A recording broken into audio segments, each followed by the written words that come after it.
Hey guys, JC Smith here. Today we're working on this truck. This is a old crane truck I bought a while ago, and I want to get rid of the crane off the back of it.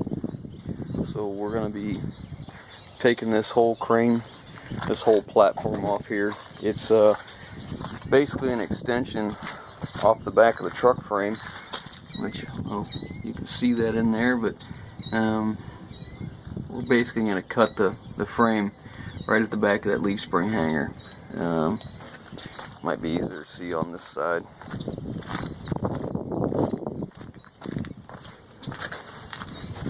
Yeah, there you go. We're basically going to cut the frame right there. Just going to cut it off and let all this go with it. I'm not going to try and get these nuts loose because my fear is that they're not going to come loose and it'll be a big ordeal. The hydraulic lines all run above it, but I think it's better off. I don't need this section of the frame because we're going to cut that off anyways for what we're going to do with this truck, or what we think we're going to do with this truck, I should say. So I'd rather just cut the frame. So I've already started with the hoses. This is all the valve bank, as you can see. And what I've done, so I can make sure these all get back in the right place where they belong, is you can see I took a number stamp and a center punch next to it. Okay, so it corresponds with the hose that goes with it. You see that right there. And then I've stamped it, the center punch. I stamped it twice, so you should be able to make it out. And I did the same thing on all of these. Okay, so we'll know which one goes where. And then I stamped the hose on two flats. That way, hopefully there's no confusion, because someone else is going to use this and put it on their truck. They got a tree service. So we're going to start with this. We'll get the valving out, get all the hydraulic lines out, get the electric out, and put all this aside, and then we're going to get going on this. So we'll bring you along. Okay, he's got all the hydraulic lines off of it. Some of the welds cut. I guess all of them it needs to be cut. And he's going to bring the grate all over and kind of secure it so that it doesn't fall while he is getting ready to take it off, I guess. Ain't that right? What? You're securing it so it doesn't fall while you're taking it off? Yeah, I'm going to hang it on the grate all so that as I go to take this loose, it doesn't move. I'm basically going to make it to where I have just enough pressure on it when I take the U-bolts loose, because I've already got a couple loose now, that basically it'll kind of pop up just a little bit, is what I'm hoping for. Hoping. Yeah, that's a pretty heavy, but I think I got my chains reversed. More awkward than anything, huh? Yeah.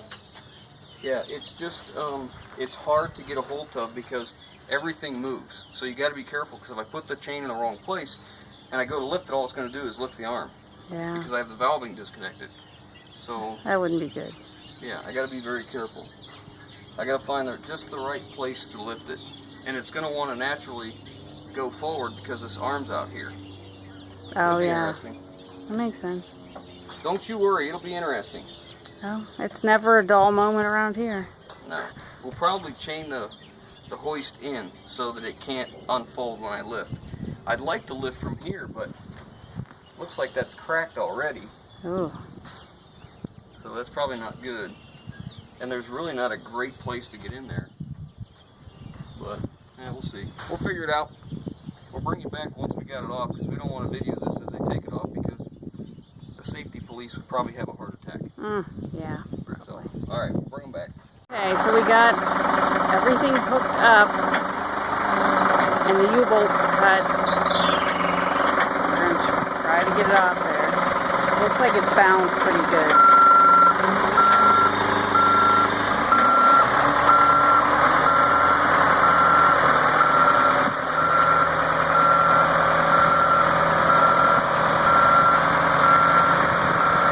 Sorry, it's windy today again.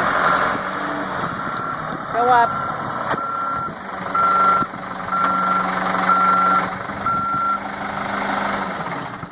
Well, that was pretty uneventful. Alright, I got it sitting on the legs now. Okay, now here's what we got to do. We're going to get all this mess off here. This is how crusty it is. See, these are the mounts. So that's got to come off. It's welded to the frame right here. And I don't really care about that. I think we're just going to slice it right here. Because the rest of this is just a mess that we don't need.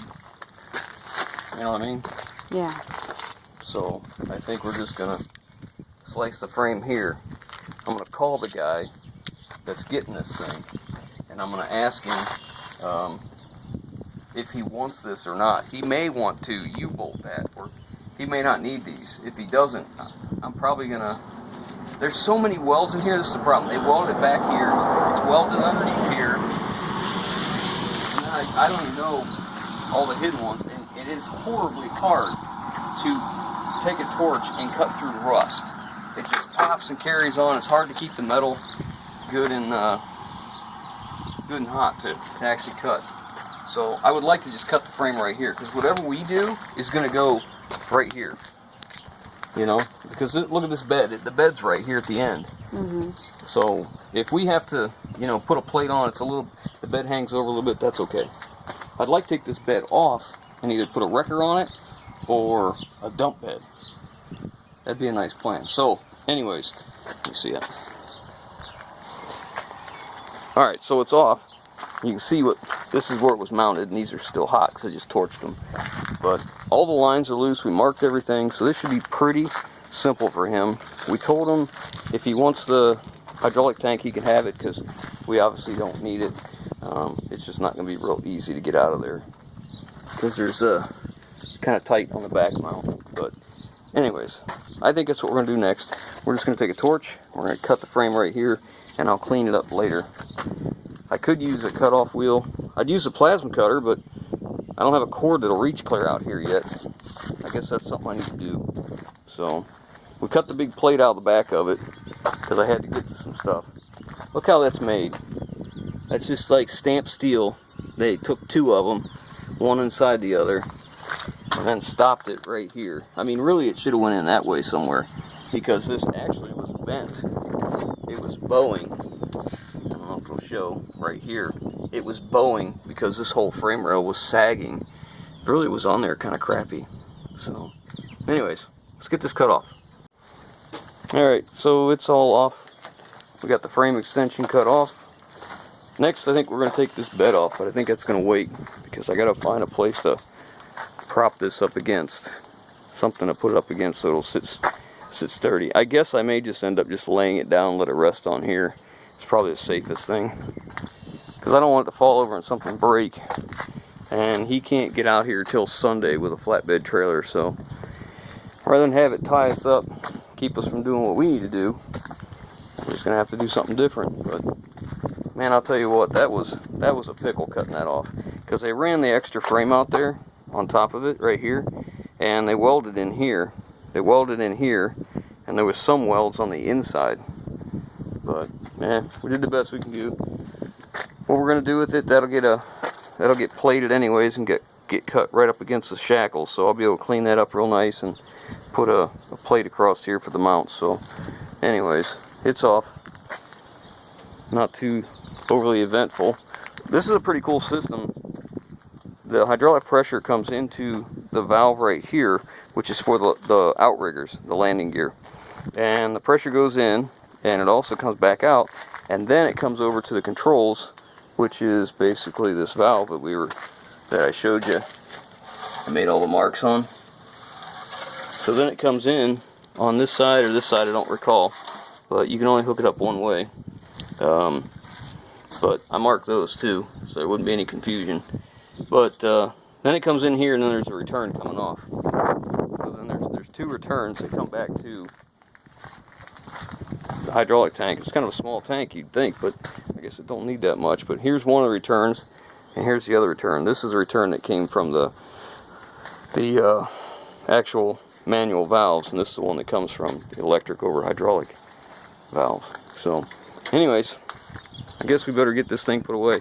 That's all we got on this one. If you guys like what we're doing, give us that thumbs up. If you haven't already, hit that subscribe button, leave your comments down below, and we'll catch you on the next one. I live back in the woods, you see, a woman and the kids and the dogs and me. I got a shotgun, a rifle, and a four-wheel drive, and a country boy can survive.